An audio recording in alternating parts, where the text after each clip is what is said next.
احسان عظیم خاص سے ہم جمعۃ المبارک کی ان بابرکت ساعتوں میں معراج النبی صلی اللہ علیہ وسلم کے حسین مہینے میں قرآن و حدیث کی روشنی میں تعلیمات و تربیت، تزکیہ نفوس، اصلاح باطن و ظاہر، اخلاق و احوال کی اصلاح اور عقیدہ محبت کی جولانی اور اس کو اور زیادہ فضو تر اور جلا بخشنے کے لیے ہم اللہ کی توفیق اور تاجدار کائنات صلی اللہ علیہ وسلم کی بارگاہ اقدس کی نسبت کی وجہ سے ہر جمعہ کو اکٹھے ہوتے ہیں۔ ہمارا مضمون پچھلے جمعہ کا ایک تسلسل ہے، گونج زیادہ ہے، ذرا تھوڑی سی تسلسل ہے پچھلے جمعہ کا۔ پچھلا جمعہ ہمارا معراج النبی صلی اللہ علیہ وسلم کے وقوع پذیر ہونے کی ایک حکمت کے حوالے سے تھا، اور آج والا جمعہ چونکہ آج ہمارے معاشرے میں جہاں حق اور حق کی بات، محبت کی بات، چاہت کی بات اور آقا علیہ الصلوۃ والسلام کی ذات اطہر کی والا شان کی بات کو زیادہ عام کرنے کی، پھیلانے کی، بتانے کی، سمجھانے کی ضرورت ہے، چونکہ دور فتن ہے، اور دور فتن کے اندر جہاں حق کی بات چلتی ہے وہاں حق کے خلاف سازشیں بھی ہیں۔ نام اس میں علم کا لیا جاتا ہے، نام اس میں قرآن و حدیث کا لیا جاتا ہے، مگر اتنا جملہ کہوں گا کہ قرآن کہتا ہے وَيُضِلُّ بِهِ كَثِيرًا وَيَهْدِي بِهِ كَثِيرًا۔ قرآن کہتا ہے بہت سوں کو میں گمراہی کی سزا دیتا ہوں اور بہت سوں کو قرآن سے ہدایت دیتا ہوں۔ کیا مطلب؟ جو قرآن کو اللہ اور اس کے رسول کی اور بالخصوص ذات رسالت مآب کی شانوں میں نقص، کمی اور کوتاہی ڈھونڈنے کے لیے استعمال کرتے ہیں، اور اپنی تحقیق کا معیار محبوب کو بے اختیار ثابت کرنے کے لیے اور محبوب کی ذات کو ایک عمومی انداز میں پیش کرنے کی جسارت کے لیے قرآن کو پڑھتے اور قرآن کو آگے پھیلاتے ہیں، تو رب کہتا ہے ایسے والوں کے لیے میں قرآن کو بطور سزا انہیں گمراہی کی سزا سناتا ہوں، اور جو قرآن کو محبوب کی شان بتانے، سمجھانے اور ڈھونڈنے کے لیے پڑھتے ہیں، قرآن ان کے لیے ہدایت، رحمت اور بخشش کا سبب بن جاتا ہے۔ تو جب معراج النبی کا مہینہ شروع ہوتا ہے تو ہمارے موبائلز پر، میڈیاز پر، میسیجز کے ذریعے سب سے پہلے یہ بات سو کہی جاتی ہے کہ یہ تو جسمانی معراج، روحانی معراج تھی، جسمانی ہے ہی نہیں، یہ تو ایسا ہے۔ اس کے خلاف پروپیگنڈا کا ایک ماحول ہوتا ہے، تاکہ اگر کرنے والا ہے اگر نہیں کر سکتا تو وہ چھوڑ دے، اگر کرنے والا ہے تو مشکوک ہو جائے، کرے ہی نہ۔ اور اس پر پھر دلائل ہے، جن میں سے چند دلائل انشاءاللہ میں دلائل اور محبت کی دونوں باتوں کو جوڑ کر محبت کے پیرائے میں اور تحقیق کی چھوٹی موٹی کاوش کے ذریعے پیش کرنے کی سعادت کا حاصل کروں گا۔ پہلی بات، رب نے خود فرمایا سبحان الذی، پاک ہے وہ ذات جس نے اسرا، خود سیر کروائی بھی عبدہ، اپنے بندے کو، لیلاً، ساری رات بھی نہیں، تنوین آ گئی، مطلب رات کے تھوڑے سے حصے میں، من المسجد الحرام الی المسجد الاقصی، مسجد حرام سے مسجد اقصی تک۔ اب اگر، اور پھر ایک اور موقف بھی ہے کہ حضور کی جسم رہ گیا، روح چلی گئی تھی، اس نے معراج کیا ہے۔ اب اس آیت کو غور سے ہم سنتے اور دیکھتے ہیں۔ اگر کوئی بندہ کام کر رہا ہے، کھانا کھا رہا ہے، تو کھانا کھاتے ہوئے تو سبحان اللہ نہیں کہتا نا۔ لفظ سبحان اللہ کب استعمال ہوتا ہے؟ پانی پیتے کرتے ہیں، کھانا کھاتے کرتے ہیں، گاڑی چلاتے کرتے ہیں؟ نہیں، ہم تب سبحان اللہ کہتے ہیں جب کوئی عجب شان کی چیز نظر آئے، یہ ہمارے ذہنوں میں اللہ نے یہ بات ڈالی ہے کہ تب اللہ کی پاکیزگی کا اظہار کرنا ہے جس کو عقل تسلیم نہ کرے، جو ہمیں سمجھ نہ آئے، ہم حیران ہو جائیں، واہ مالک تیری شان، تیری پاکی ہے۔ یہ ہماری بات ایسے ہی ہے کہ نہیں؟ میں غلط بات تو لاجک یہی ہے کہ نہیں؟ تو سبحان اللہ تب کہا جاتا ہے۔ اب حضور رات کے قصے میں کعبہ قوسین اور ادنا بیت المقدس سے لے کر ہو آئے، اللہ رب العزت نے سبحان کہہ کر بتایا ہے کہ ساری طاقتوں کا مالک میں ہوں اور میں نقص سے پاک ہوں، اس لیے میں اب وہ کام کر رہا ہوں اور بتانے لگا ہوں جو عقلوں میں آنے والا نہیں ہے، اس لیے اس کا اظہار اپنی تقدیس و پاکی سے کر رہا ہوں، اس لیے اس کو شروع کر رہا ہوں۔ پاک ہے وہ ذات جو لے گئی اپنے بندے کو سیر کروانے کے لیے۔ اور دوسری بات کئی ذہنوں میں ہے کہ شاید خواب میں یہ حضور نے معراج کی ہے، اور اس کے اوپر حوالہ لایا جاتا ہے بڑی ہستی کا، میں لے آتا ہوں ام المومنین سیدہ عائشہ صدیقہ کا۔ میں اب اس کی تطبیق کر دوں گا آپ کو کہ آپ فرماتی ہیں میں نے تو حضور کا جسم گم نہیں پایا، میں نے تو نہیں دیکھا۔ اب میں اس کی آپ کو تحقیق اور ترتیب بتا دیتا ہوں۔ آقا صلی اللہ علیہ وسلم کو ایک معراج نہیں ہوئی، حضور کو 35 سے 40 معراجیں ہوئی، محققین نے جمع کیا اس کو۔ ان 35 میں سے 40 ہم جس معراج کا ذکر قرآن میں آ رہا ہے، یہ معراج ہجرت مدینہ سے پہلے ہوئی ہے، ہجرت مدینہ کے بعد نہیں ہوئی۔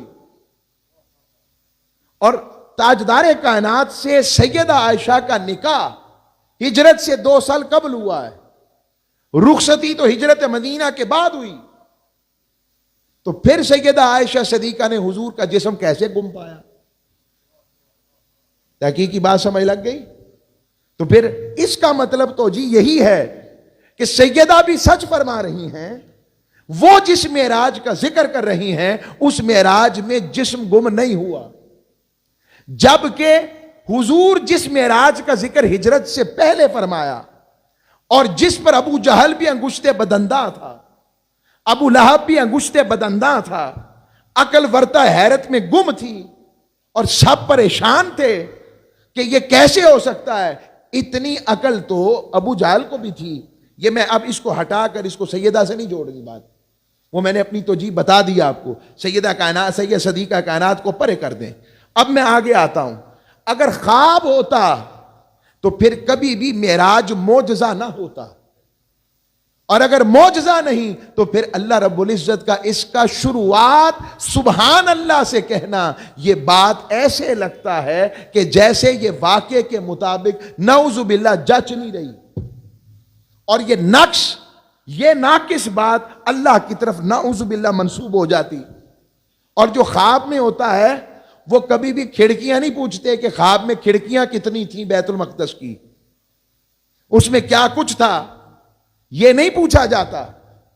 اور تاجدار کائنات نے بیان ہی تب کیا اور بتایا تب کہ میں جسم و روح کے ساتھ گیا ہوں، اور جسم و روح پر گئے تو ابو بکر صدیق تب بنے جب انہوں نے تاجدار کائنات کے معراج کی صداقت کی گواہی دے دی، ورنہ پھر صدیق کی صداقت کی گواہی کیسی ہوئی؟ خواب میں تو سب جا سکتے ہیں، اور اللہ رب العزت کا سبحان اللہ کہنا پھر کیسا ہوا؟ یہ تبھی ہوا جب حضور جسم و روح کے ساتھ گئے، نہ جسم کہیں رہا نہیں۔ اور دوسری بات احتمال نعوذ باللہ اگر کہیں روح نکل گئی تھی تو نعوذ باللہ ہم کیا یہ کہہ رہے ہیں کہ حضور پر نعوذ باللہ موت طاری ہو گئی تھی؟ میرے منہ میں خاک، حضور اس سے پاک اس وقت، وہ معنی مفہوم ہی یہ سمجھ نہیں بن رہا۔ اور تیسری بات دلیل دے دیتا ہوں، حضرت عیسیٰ جسم و روح کے ساتھ عرشوں پر ہیں کہ روح کے ساتھ ہیں؟ بولیے نا، جسم و روح کے ساتھ، تو سوچیں کھاتے کیا ہوں گے، پیتے کیا ہوں گے؟ تو اگر عیسیٰ علیہ السلام جسم و روح کے ساتھ آج بھی عرشوں پر موجود ہیں تو میرے مصطفیٰ جا کر آ نہیں سکتے؟ تو سبحان الذی اسرا، یہ پاک ہے وہ ذات جو لے گئی اپنے بندے کو. رب نے سبحان کہہ کر بتایا کہ کہہ ہی اسی لیے رہا ہوں کہ تمہاری عقلوں سے یہ پاک بات ہے، تمہاری عقلوں سے یہ ماورا بات ہے. تمہیں سمجھ نہیں لگے گی کہ چشم زدن میں کوئی چلا بھی گیا اور آ بھی گیا اور اتنے بڑے جہان عالم کو دیکھ آیا، مشاہدہ کر آیا، جنت دیکھ آیا، دوزخ دیکھ آیا، آسمانوں کی سیر کر لی، فرشتوں کی مجلس اٹینڈ کر لی، انبیاء سے ملاقات کر آیا، اور حتیٰ کہ مجھ سے بھی ملایا. اسی لیے رب نے سبحان اللہ کہا کہ پاک ہے وہ ذات. اور ایسے ہی میرے ذہن میں دو باتیں اور آ گئیں سبحان پر. اللہ نے سبحان کب کہا؟ جب کسی کی شان بلند دیکھتے ہیں تو شان اللہ کی بیان کرتے ہیں. سبحان اللہ. تو اللہ نے سبحان اللہ کب کہا؟ میں اس کو محبت میں پیش کر رہا ہوں. جب حضور کی قربت رب کی قربت کے قریب ہوئی نا، حضور رب کے قریب ہوئے، اور رب نے جب اپنے حسن کے شاہکار کو اور آئینہ مصطفیٰ میں اپنے جلووں کو دیکھا تو رب نے محبت میں خود کہا پاک ہے وہ ذات حبیب جس نے تجھے سیر کروائی. اللہ نہیں ہے حضور، معبود نہیں ہے، مسجود نہیں ہے. کیا ہیں؟ محبوب ہیں.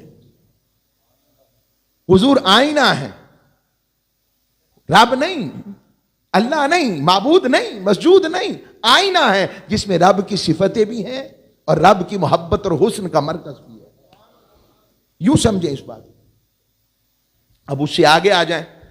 اور تیسری مرتبہ بڑا کوئی حضور کی شان دیکھتا، امی ابو حضور کے سیدنا عبداللہ اور سیدہ آمنہ علیہ السلام دیکھتے تو کہتے سبحان اللہ، مالک تیری کتنی شان کہ تو نے ہمارے بیٹے کو ہمارے اس مقام عطا کیا. حضور کے دادا جان دیکھتے تو رب نے کہا حبیب وہ نہیں ہے تو میں تو ہوں، میں بیان کرتا ہوں پاک ہے وہ ذات جس نے تجھے سیر کروائی. اب اس میں ایک اور اہم بات جو میں ہٹ کر بیان کرنے لگا ہوں. کئی دفعہ جی ایک دفعہ ایک ہی مکمل ذکر معراج النبی کا ساری جگہ کیوں نہیں آیا؟ یہ ایسے لگتا ہے جیسے ٹکڑوں میں ہے. کیوں؟ اچھا اس سے پہلے بھی ایک اور بات عرض کر دوں، یہ بعد میں لاتا ہوں، اس کا بھی نقطہ کھولتے ہیں. وہ یہ وجہ ہے اگر یہ خواب کی معراج ہوتی جس کا ذکر قرآن میں آیا تو پھر براق لانے کی ضرورت نہیں تھی. نہیں آئی سمجھ؟ پھر براق لانے کی ضرورت، براق لانے کا مطلب ہی یہی ہے عالم اسباب سے مصطفیٰ سواری پر سوار ہوئے، اور سواری پر سوار ہونا بتاتا ہے کہ حضور خالی روح کے ساتھ نہیں تھے، جسم و روح کے ساتھ تھے. تبھی اللہ رب العزت نے اپنے محبوب کو سیر کروائی. اور اس کو آگے بھی لاؤں گا میں آپ کے سامنے. اب اس میں اگلی بات کہ براق کا آنا، اس کا مطلب یہ ہوا مقام اسباب میں رہتے ہوئے سبب کو اختیار کرنا، یہ سنت مصطفیٰ ہے. گاڑی پر سفر کرتے ہیں، سبب اختیار کرنا اس عالم اسباب میں عالم مقام اجازت ہے. بیمار ہیں تو دوائی لینا سنت ہے. زخم آ گیا ہے تو اس کو بھرنا، اس کو تکلیف کو درست کرنا سنت ہے. یہ کہنا کہ نہیں نہیں نہیں خود ہی ہو جائے گا، ایسا نہیں ہے. عالم اسباب میں محنت، مشقت، جد و جہد، رزق حلال کے لیے جد و جہد کرنا، کاوش کرنا، یہ بھی سنت مصطفیٰ ہے. اس کو عام نہ سمجھے. اسلام پریکٹیکل ریلیجن ہے، نان پریکٹیکل بات نہیں کرتا، عملی بات کرتا ہے. اب اگلی بات اس سے کہ حضور علیہ الصلوۃ والسلام نے یہ کیا وجہ ہے کہ یہ ٹکڑوں میں حدیث میں کبھی اتنا ٹکڑا، کبھی اتنا بیان، کبھی اتنا بیان، اکٹھا بیان کیوں نہیں ہوا؟ اس بات کو میں ایک تمثیل اور ایک اور ایگزامپل کوٹ کر کے آپ کو عرض کرتا ہوں. وہ ایسے ہے کہ اگر کوئی وزیر اعظم کوئی کسی بھی ملک کا باہر جاتا ہے دورہ کرنے، تو دورے کے دوران اس کے ساتھ مختلف ڈیلیگیشنز ہوتے ہیں.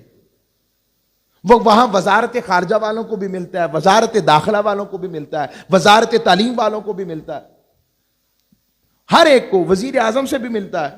اب جب واپس آتے ہیں تو واپس آ کر وہ لوگ جو ہیں وزیر اعظم وزیر تعلیم سے ہی تعلیم کی بات کرے گا، خارجہ والے سے خارجہ پالیسی کی بات کرے گا، داخلہ والے سے داخلہ پالیسی کی بات کرے گا، ڈیفنس منسٹری سے دفاع کی بات کرے گا، اور کوئی اس طرح کی باتیں جو جس لیول کی ہوں گی وہ اسی لیول کے بندے سے بات کرے گا۔ اب اس بات کو پرے کر دیں، سمجھاتا ہوں۔ اب ابو جہل ابو لہب کے لیے یہ بات بھی ہضم کرنا مشکل تھی ان ساروں کو کہ رات کے ایک چھوٹے سے پہر میں جو مہینوں کا سفر ہے وہ لمحے میں گزر گیا اور ہو کر بھی آ گئے۔ تو حضور جانتے تھے کہ ان کی عقل بیت المقدس تک ہے۔ حضور نے ان کے سامنے بیت المقدس کا ذکر کیا۔ اب کتابی حضرات بھی تھے، جویش بھی تھے، کرسچنز بھی تھے، عیسائی و یہودی بھی تھے، وہ جانتے تھے انبیاء کون ہے، عیسیٰ علیہ السلام کون ہے، موسیٰ علیہ السلام کون ہے، ابراہیم علیہ السلام کون ہے، وہ انبیاء کو جانتے تھے۔ تو تاجدار کائنات کے جب وہ بیٹھے تو آقا صلی اللہ علیہ وسلم نے جبریل تک سدرۃ المنتہا کا ذکر کیا، اور جب ابو بکر و عثمان و علی آ گئے پوچھا حضور کہاں تھے؟ کہ رب سے ملاقات کر کے آ رہا۔ یہ فرق ہے، یہ حضور علیہ الصلوۃ والسلام کی حکمت تعلیم ہے۔ ان سے تو وہ بھی ہضم نہیں ہو رہا، ان سے تو وہ بھی ہضم نہیں ہو رہا کہ کیسے ہو سکتا ہے کہ وہ حضور سے پوچھنے لگ پڑے کہ بتائیں کھڑکیاں کتنی تھیں، دروازے کتنے تھے، فلاں کتنے تھے۔ اللہ نے ساری کیا ساری مسجد بیت المقدس آقا کے سامنے رکھ دی، کہا سونے آپ بتاتا جا اور سناتا جا۔ اب ہم گواہی دیں تو اور بات ہے، کیا ہم گواہی دیں جسمانی معراج کی تو اور بات ہے، اور اگر عیسائیوں کا نمائندہ اور ہرکل کے سامنے بات ہو جائے اور وہ گواہی دے ہرکل کے ساتھ، یہ بخاری شریف کی حدیث پہلا باب جو ہے، اور امام بخاری نے پہلا باب جو ہے وہ شروع کہاں سے کیا ہے؟ شروع کرتے ہوئے یہ بھی آپ کی ایک تخصیص ہے، بادہ الوحی سے شروع کیا ہے، الی رسول اللہ۔ کیوں وحی سے کیوں شروع کیا؟ وحی میں 6 حدیثیں لائے ہیں، 6 سے 7 پہلے چیپٹر میں، ایک ہی وجہ ہے، امام بخاری محبت رسول میں ابتدا کسی اور اسم سے نہیں بلکہ ذات مصطفیٰ کی سیرت سے کر رہے ہیں، سیرت رسول سے آغاز کر رہے ہیں۔ اب اس آغاز میں ماشاءاللہ، اس آغاز میں ایک واقعہ ہم سب نے بچپن میں پڑھا بھی ہے، میں دوبارہ دہرا رہا ہوں صرف۔ ہرقل نے کہا جب آقا صلی اللہ علیہ وسلم کے نامہ بر اور میسنجر جو تھے، پیغامبر اور حضور کے قاصد ہرقل کے دربار میں پہنچے اور ہرقل کو کہا کہ تم اس طرح، تو ہرقل نے کہا کہ ان کے باہر سے قریب ترین رشتوں میں جو ان کے قریب ہو اسے لاؤ، تو ابو سفیان کو لائے، بعد میں مسلمان ہو گئے وہ۔ جب ذکر چل رہا ہوں تو تب وہ حضرت ابو سفیان نہیں تھے، تو ابو سفیان نے پھر کھڑا کر لیا، اس نے کہا اپنا نسب بیان کرو، کتنے قربت والے ہو، تو انہوں نے پھر ساری بات بتائی اور پھر حضور کی تفصیلات پوچھی، سچ کی، ماننے کی۔ یہ ایک علیحدہ ٹاپک ہے، صرف میں اس میں اچانک کوئی ایسا دعویٰ کیا ہو جو آپ کو سمجھ نہ آیا ہو۔ ابو سفیان نے کہا ہاں ایک دعویٰ ایسا تھا، جب انہوں نے کہا تھا، دعویٰ کیا تھا کہ میں ایک ہی رات کے کچھ عرصے میں بیت المقدس تک مسجد حرام سے آیا ہوں اور آ کر واپس چلا گیا ہوں، وہ دعویٰ کیا تھا۔ ابھی یہ بات ہو رہی تھی تو وہاں عیسائیوں کا سب سے بڑا پادری کھڑا تھا جو ان کا درباری پادری تھا، وہ کھڑا ہو گیا، کہا میں اس کی گواہی دیتا ہوں۔ کہا وہ کیسے؟ کہا وہ رات ایسی تھی کہ میں نے سارے بیت المقدس کے دروازے بند کیے، مگر ایک دروازہ میں نے دوستوں کو بلایا، ساتھیوں کو بلایا، ہم زور لگاتے رہے کہ یہ دروازہ بند ہو جائے مگر بند نہیں ہوا۔ میں سمجھا کو بہت بڑی خرابی آ گئی ہے، صبح اس کو ٹھیک کروائیں گے، وقت نہیں ہے، کہاں سے کاریگر ڈھونڈے، اور کہا کوئی نہیں، اسے وہاں چھوڑ دیا۔ اور جب میں صبح آیا تو میں نے اسی دروازے کے پاس پتھر پر سواری کے نشان دیکھے، اس کے بندے ہونے کے بھی اور اس کے قدموں کے نشان بھی دیکھے۔ میں سمجھ گیا کوئی واقعہ ہوا ہے۔ اب مجھے بتائیں، اگر غیر بھی گواہی دیں حضور کی جسمانی معراج کی، اسی کو معراج کہتے ہیں نا، یہ معراج تھی جس کی گواہی اپنوں نے نہیں، ہرقل کے دربار میں ان کا ہی پادری دے رہا ہے اور امام بخاری نقل کر رہے ہیں. پتہ لگا امام بخاری کا بھی عقیدہ ہے کہ تاجدار کائنات نے جو معراج کی وہ روحانی نہ تھی، وہ جسمانی بھی تھی اور روحانی بھی تھی.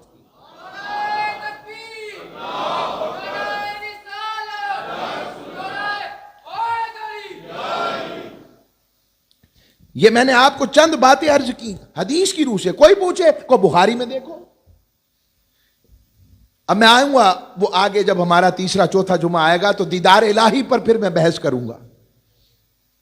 اچھا یہ بتا دوں، اگر کوئی جھگڑا نہیں ہم کرتے کہ دیدار الہی کو نہیں مانتا تو وہ کافر ہو جاتا ہے، ایسی بات نہیں ہے. مگر تکلیف تب ہوتی ہے جب اس کو اس طرح بیان کیا جاتا ہے جس سے محبوب کی شان میں کمی نظر آئے کہ ہو نہیں سکتا. یہ طریقہ درست نہیں، یہ علمی روش درست نہیں، اس کا نام علم نہیں ہے. محبوبوں میں کمیاں ڈھونڈنا علم والوں کا کام نہیں. علم وہی ہے جس سے محبوب کی شان نظر آئے. کوئی ہمارے ماں باپ میں کمی نکالے اور ہو بھی تو ہم پسند کرتے ہیں کہ ہونے کے باوجود کہتے تم کون ہوتے ہو یہ غلطی نکالنے والے. اور کوئی ان میں کمی دھیان دیں گے جن کو ہے ہی رب نے پاک بنایا، اور جن کو تک کہ رب اپنی پاکی کا اظہار کرے کہ لاؤ ایسا کوئی پاک بنایا اور کسی نے. یہ مقام اب تاجدار کائنات نے پر قرآن اترا تو فرمایا سبحان الذی اسرا، پاک ہے وہ ذات جس نے سیر کروائی. کسے سیر کروائی؟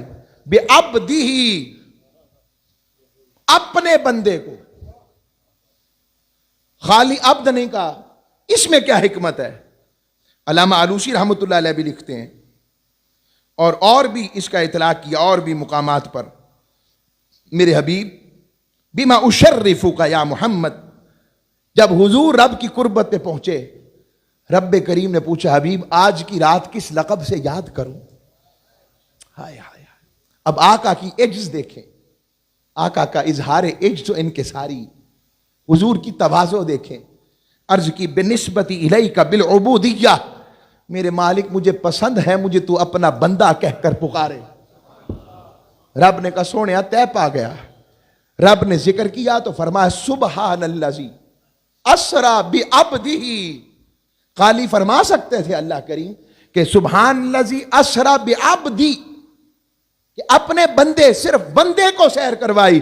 کا خالی بندہ نہیں ہے، عبدی ہی اپنا بندہ ہے. اب میں اس کے اوپر بھی آپ کو تھوڑے اسرار عرض کرتا ہوں. یہ مجھے پسند ہے، یہ نقطہ میں جو ہے مجھے بڑا پسند ہے.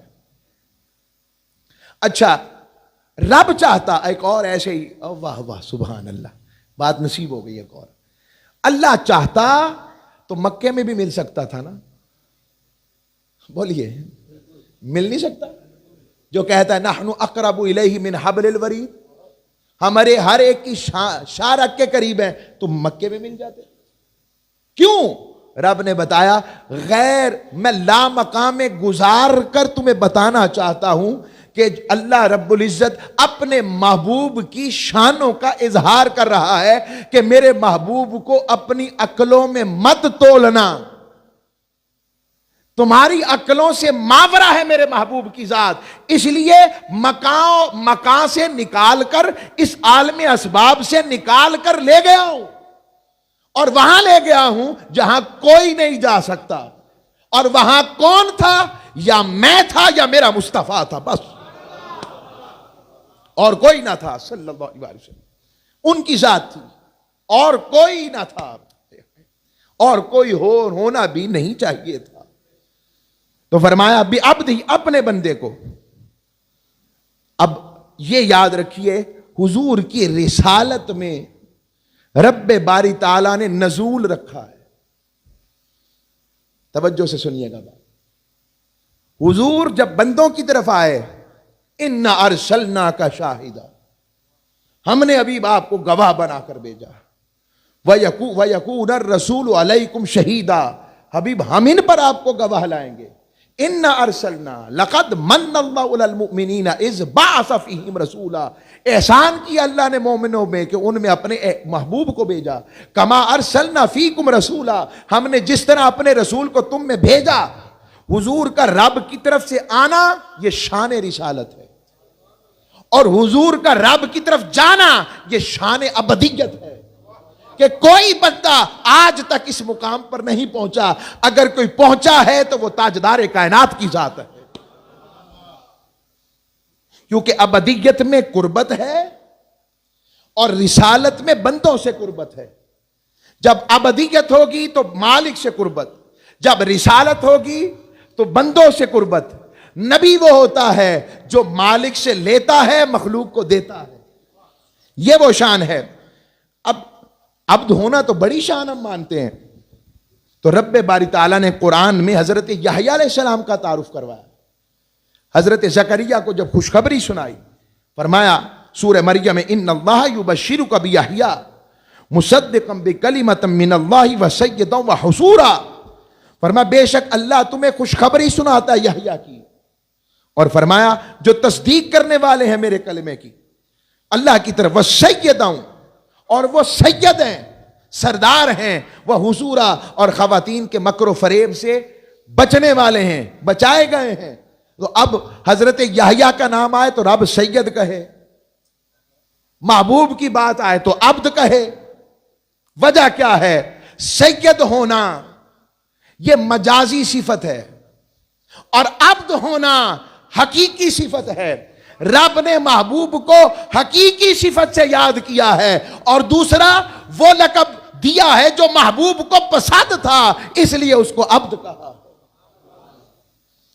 اور اس میں تیسری بات ایک اور نقطہ دے دیتا ہوں آپ کو، اور وہ یہ ہے اللہ رب العزت کا طریقہ ہے، کبھی اپنی نسبت محبوب کی طرف کرتا ہے اور کبھی محبوب کی نسبت اپنی طرف کرتا ہے۔ مثلا اللہ رب العزت فرماتا ہے الحمدللہ الذی انزل علی عبدہ الکتاب، تمام تعریفیں اس اللہ کے لیے جس نے اپنے بندے پر کتاب نازل کی، اپنے بندے پر۔ پھر فرمایا فَأَوْحَا إِلَىٰ عَبْدِهِ مَا أَوْحَا، اس نے وحی کی اپنے بندے پر جو وحی کرنی تھی۔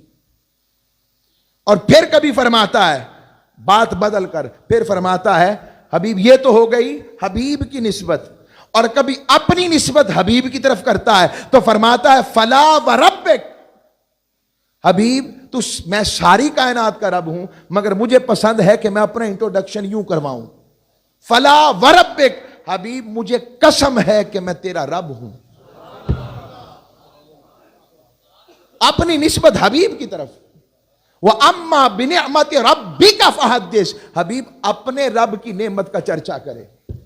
وَلَا سَوْفَ يُعْطِيكَ رَبُّكَ فَتَرْضَىٰ، حبیب ان قریب آپ کا رب آپ کو اتنا دے گا کہ آپ جو ہیں راضی ہو جائیں گے اس سے۔ مَا وَدَّعَكَ رَبُّكَ وَمَا قَلَىٰ، حبیب جب سے تجھے رب نے اپنا حبیب بنایا، نہ کبھی تجھے چھوڑا ہے نہ کبھی تجھ سے ناراض ہوا ہے، یہ اپنا کہہ کر۔ اب یہاں پر علامہ علوسی فرماتے ہیں کہ قرآن میں اللہ نے فرمایا وَلِكُلِّ وِجْهَةٌ هُوَ مُوَلِّيهَا، ہر ایک کے لیے اللہ نے ایک جہان سمت رکھا ہے جس کی طرف اس کی توجہ ہے، وہ اس توجہ سے میری طرف ہے۔ فرما ہر ایک کا الگ الگ قبلہ ہے، مقربین کا قبلہ عرش ہے، روحانیین کا قبلہ رب کی کرسی ہے، اور کرو بیان کرنے والے فرشتوں کا قبلہ بیت المعمور، کعبۃ اللہ کے بالکل اوپر ایک روحانی کعبہ ہے، اسے بیت المعمور کہتے ہیں، کہ وہ قبلہ ان کا ہے۔ اور حبیب پہلے انبیاء کا قبلہ بیت المقدس ہے، اور حبیب آپ کا قبلہ کعبہ ابراہیم ہے، حبیب وہ آپ کے جسم کا قبلہ ہے، آپ کی روح کا قبلہ میں ہوں، اور حبیب میرا قبلہ تو ہے، یعنی سب کی توجہ میری طرف ہے، اور حبیب میری توجہ تیری طرف ہے۔